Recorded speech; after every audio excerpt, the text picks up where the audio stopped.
Greetings, my fellow YouTubers, and welcome to Big D's Entertainment Rankings and Reviews. My name is Doyle, better known to y'all as the Big D. This time around, I'm going to bring to you my second review of the Karate Kid series. Now, it's been over a half a year since I reviewed the original. Now, I'm sorry this isn't going to be on the two sequels. I will review them sometime.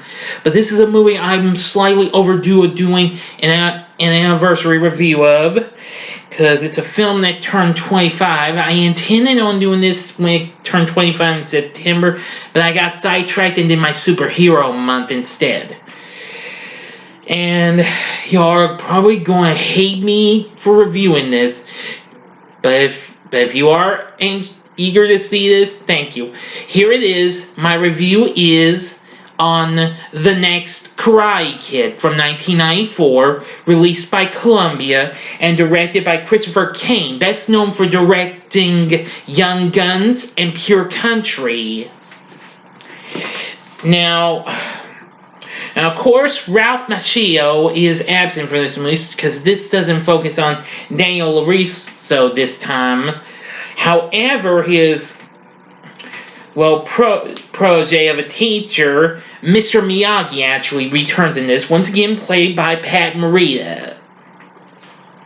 Also in this is Hilary Swank in what is actually be considered her real breakthrough performance, way before she even did Boys Don't Cry or $1 Million Baby.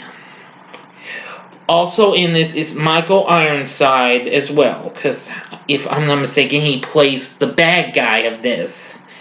Yes. Yep, that would be him. Okay.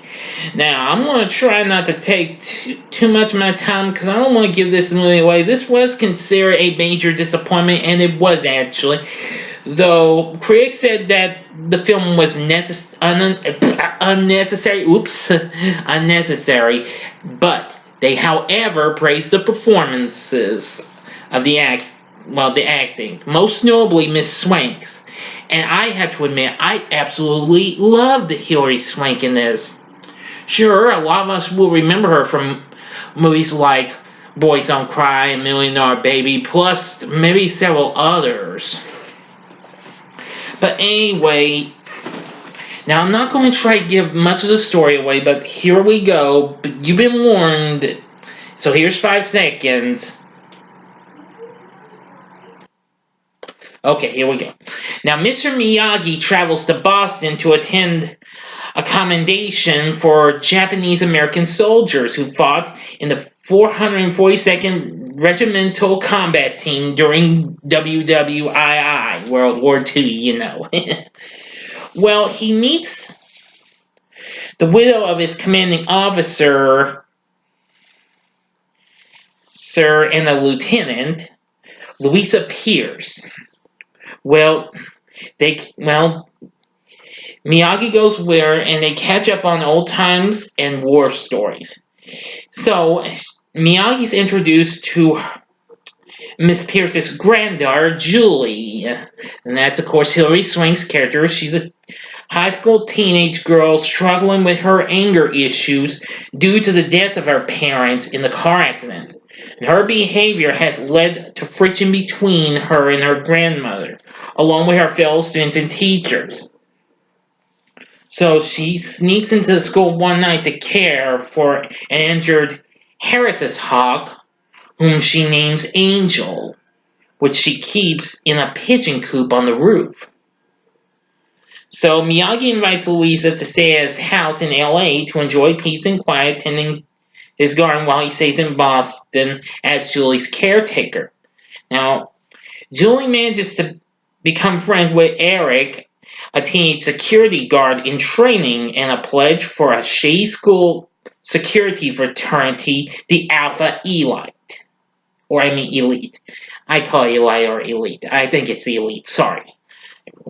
But the members are taught to enforce the school rules, mostly by using physical force, by a self-styled colonel named Dugan, along with several others. including their leader Ned, who really makes unsuccessful advances on Julie. And Eric learns of Angel and promises to feed her while Julie is with Miyagi. So Julie survives almost being hit by a car.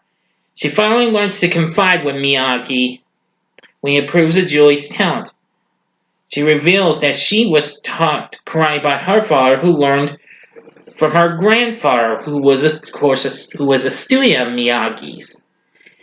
Now, before I go into any details, I will tell you one of my favorite moments of this. Miyagi's about to check on Julie, and she's undressed herself, and it's like, "What's wrong with you?" Miyagi, very sorry. And man gets on her hands. She's like, "Okay, you can look now." And it's like, oh, yes. And I even liked it when Miyagi suggests different foods. Julie wins big. The third choice would be like hamburger teriyaki with French fries. Oh, Miyagi's still guy, you know. But anyway, Julie's detected by the Alpha Elite and chased through the school. And boy, she gets arrested and gets suspended for 2 whole weeks by Colonel Dugan. So Miyagi uses the time to take Julie to a Buddhist monastery to teach her the true ways of karate and how to handle her anger issues. Because he tells Julie that fighting is not good and all, but Julie learns through direct lessons about balance, coordination, awareness, and respect for all life. And she befriends several monks, including the Grand Abbot, who apparently they host a birthday party for her, which is absolutely fun. So they apparently go through all sorts of training and what have you, which is really cool. Now, soon later on, they come to Boston to visit Miyagi while Julie's gone to a prom, and the monks go with Miyagi to do some bowling. But anyway, but apparently,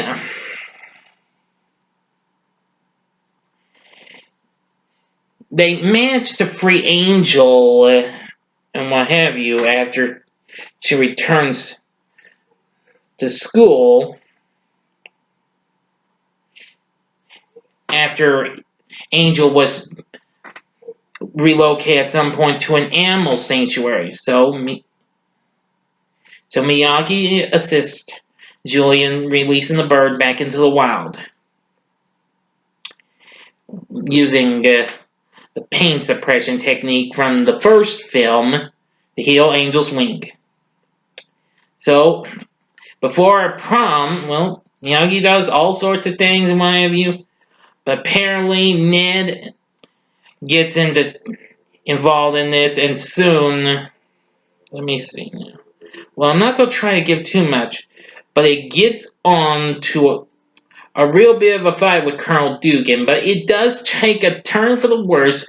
But I won't tell you that, though. If you're a true Karate Kid fan, I would recommend this movie. If not, if you're more loyal to just the original or the 2 movies with Ralph Macchio, then this one's not for you, okay? And if you're a Hilary Swank person, you really want to see how Hilary Swank got that before Boys Don't Cry, definitely give the next Karate Kid just one try. This movie might be pretty underrated, but still, I actually love it for certain reasons because of Hilary Swank, because she's absolutely cute and what have you. Come on, guys. I can't help it. I mean, I did hear of this movie, and I did get to see a little bit of a Q&A she did for the old Disney Adventures magazine. Yeah. Anyway, give this just one try, and if you don't like it, well, can't say I didn't try, but you be the judge, okay? And if you don't like this movie, that's fine. You guys have your, well, I mean, you boys and girls have your opinions and what have you, so I won't be rude or anything like that. Thank you very much. Anyway, that'll do it for my review of The Next Karate Kid. Now, again, I will review the 2 sequels if I get a chance to rewatch them. Now, it's been a long time since I last watched this one, but I need to rewatch the second, third ones. I caught some of the third one last year, but didn't get to see all of it. But I'm gonna try and see this and the second one if I can. And I will review the remake later on this year because it's gonna be turning 10 this year. Anyway, thank you again for watching my review of The Next Karate Kid. Now, if you liked what you saw, you can check out these two reviews. In the upper left-hand corner here is my review of the original one, The Karate Kid from 1984 that I did last year for the film's 35th anniversary. In the upper left-hand corner is my back-to-back review of Stuart Little and Stuart Little 2 that I did yesterday. In the bottom right-hand corner is the button you can click on to go to my channel, and to subscribe. So please like and subscribe to my channel and be a part of the Big D Nation. Excuse me. Thank you again for watching. So until next time, I'm the Big D saying, see ya.